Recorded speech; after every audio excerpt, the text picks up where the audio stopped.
Well, um, this is probably gonna be one of my last videos for today. I don't know. I have time, obviously, today. So, oh Jesus, got the fucking cats. All right. So some of y'all are mad at Shara Savon for talking about how she's a capitalist, and she's like a feminine coach who is encouraging women to prioritize capitalism. And it sounds like some of you guys are mad because she doesn't care about Israel and Palestine, and she's not boycotting any company. Um, to be honest, like what her political stance is, I don't care at all. But here's the thing that I don't understand. I feel like to the people who are critiquing her, y'all don't understand how all of this works. I don't like if you personally are living in the developing world and then you're sitting here being like, "Damn, man, I wish I was on the other side. You know, I wish I had more influence. I wish I had things." That makes sense cuz like everybody wants to be on the winning team, right? But if you're already in America and you're like criticizing her, um uh I think it's all kind of pathetic, really. Like I saw, I think it's Gigi Hadid or Bella Hadid. One of them, I think they're because they're sisters, but they started making a whole bunch of posts that were like, oh, you know, well, I'm part Palestinian, so I have an issue with what's going on, you know, in Palestine. I'm pro Palestine, right? Um, and at the same time, she's still in America and still doing like all of the things, still being very wealthy, still being like I'm not sure what she personally has donated to Palestine because there's one thing for you to be like I am pro Palestine in like a little quote or something. There's a whole other thing though to actually like take yourself maybe down there to try to stop it in some way. Like even what we have what Angelina Jolie did, right, with all the humanitarian crises. She like she went and participated in the United Nations and advocated in terms of policy to try to get things to change. I don't think Bella Hadid or Gigi, whichever one it was, they didn't do that. They just were kind of like an Instagram post. Like that was the thing. So I don't really know. Um, yeah, right. And and here's something else that I think is kind of interesting. Um, we white women have been doing the exact same thing that like Shara Savon is doing for a very long time, and they've been like winning at it. Like that position of being female, being taken care of, the feminine role in society is one that is bought and paid for.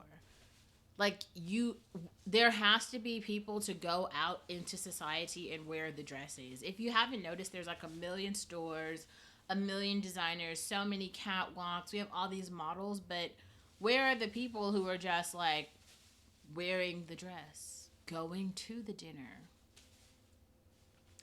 Like you actually need those people. And the problem in the black community specifically is we have like an overabundance of influencers. These are girls who maybe are buying their own dresses, girls who are they're trying to just showcase that the imagery of there being a black person who can go out and do stuff, but like there has to actually be a wife, a girlfriend who's getting the dinner, who's you know what I mean? Like the men have to have something to spend the money on or there's nothing.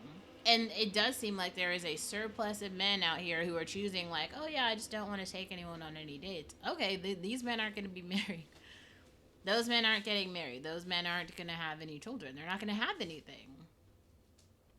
These music videos have some of you guys believing that everyone doesn't understand what like traditional Christianity is, the need of the church and marriage and men paying for shit. Like we all know.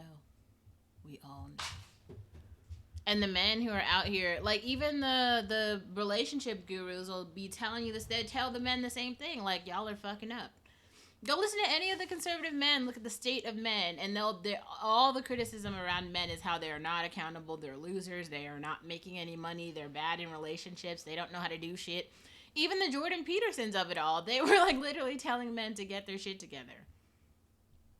When men don't have their shit together, somebody has to like pick up the slack, and it's women. So if women are too busy picking up the slack, they don't have time to put on the makeup.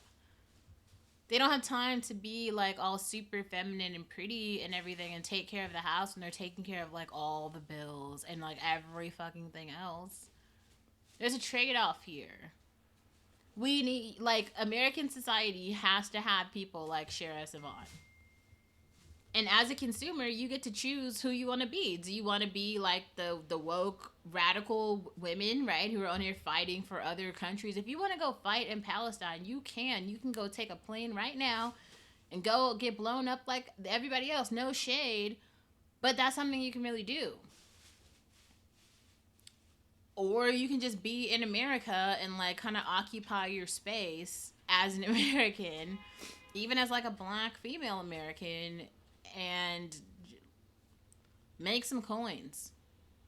At the end of the day, the only thing that makes sense is dollars.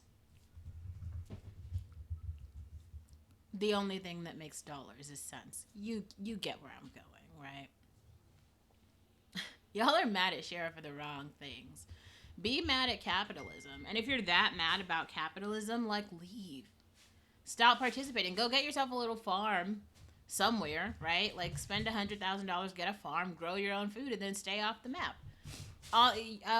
There was a whole other conversation that happened about Farm Life Girl, right? Her and her family just live on the farm. She has like a bunch of children, and they just live on a little farm, have milk, some cows. You can do that. You can do that. But also just realize a couple things.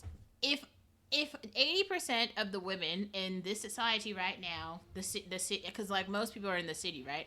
So if a whole bunch of women decide to do that, like they move to the country and then they just marry some guy and then they go with their husband onto little farms and stuff, the men won't have... The men are fighting for the women because there's not like an abundance of women. Lots of women, the desirable women, the ones who are in shape, wherever they may be, they're occupied already by somebody. Somebody is already occupying that space. There's not just a whole bunch of like pretty in shape women who are just so confused about the fact that, oh, they're not married yet. Like, it ain't like that. The undesirable, like, last picks are the ones that y'all see who, like, don't have anything, don't go anywhere, don't have anything. They'll be telling these, like, virgin stories online for a million years. Like, ugh. Some things are just so frustrating. Like, y'all just,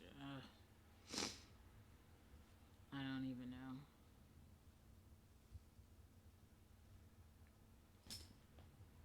Buy things. Participate in the economy. Start with what you can buy now. If you have $5, you can buy yourself a coffee. Start with buying yourself a coffee, okay? Then, if men want to talk to you, ask them to buy you shit. Why? Because your time costs money. What Shara's saying is true. That's just the way that, like, society is set up, and that's the way it works. And men and women alike are just upset because they don't have the funds to participate in the society.